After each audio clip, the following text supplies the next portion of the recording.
Good afternoon, guys. I was gonna tell you that oh shit, that hurt.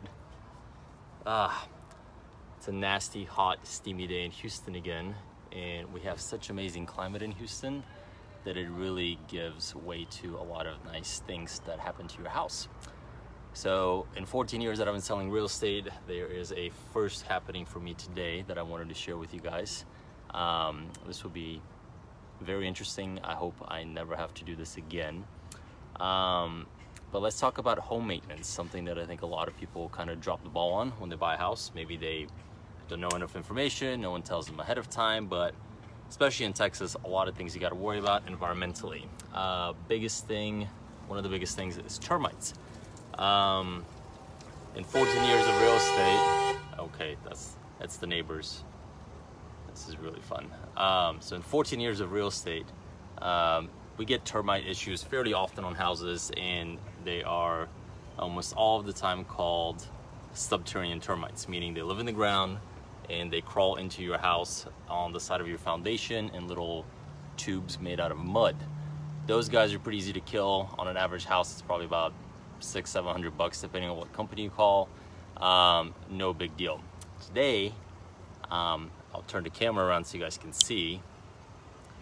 We are lifting this house up and up. Okay, I'm gonna have to go talk to them if they keep doing that. We're having to put a tent over this house because it has a different kind of termites, and they're called drywood termites, which apparently have wings and they like to fly around. No, they're waiting for someone else. They're good. So they're really a pain in the ass because you can't just treat them on the ground for $600-700. It costs like 5 times that to treat it. So let's go take a look and see what these guys are doing. So they are having to put a tent over the entire house and seal it completely. And then you know it's always going to be a fun time when a truck shows up that's got these guys on it. Mind you, this is a 3-story tall townhouse, so there is a crane outside that had to come and get all this stuff up on the roof. In preparation for this, we had to take down fences, cut down trees, take landscaping away, all this kind of stuff, because the house has to be completely sealed on all 4 sides. And then it gets pumped full of very poisonous gas, obviously, hence the warning. And it sits in this tent for, I think, 3 days. And someone has to sit outside from this company the entire time so they can make sure no one goes in the house. Apparently it's a bad deal if you do.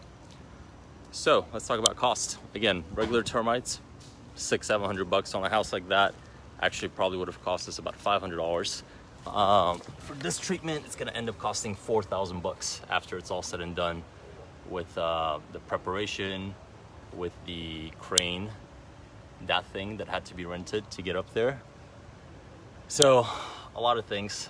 Sellers on this house unfortunately are out of state, so we had to prep all this for them, make sure all this happens. Hopefully none of the landscaping dies. That'll be fun. But this is kind of a weird thing. Not really a whole lot of ways you can know if your house has drywood termites.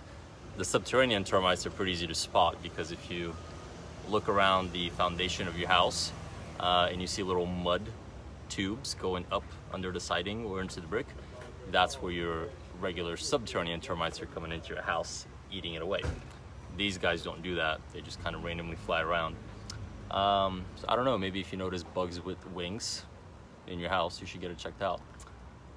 So I'll keep you guys updated when this is finished. I most certainly will not be the first guy to walk into this house when it's all said and done. I'll probably wait until Monday or Tuesday of next week before I do that.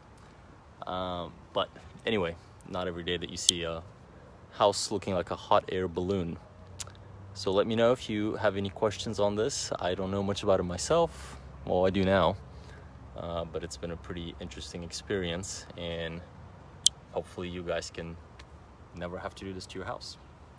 See you all later. I'm gonna go back in the air conditioning now.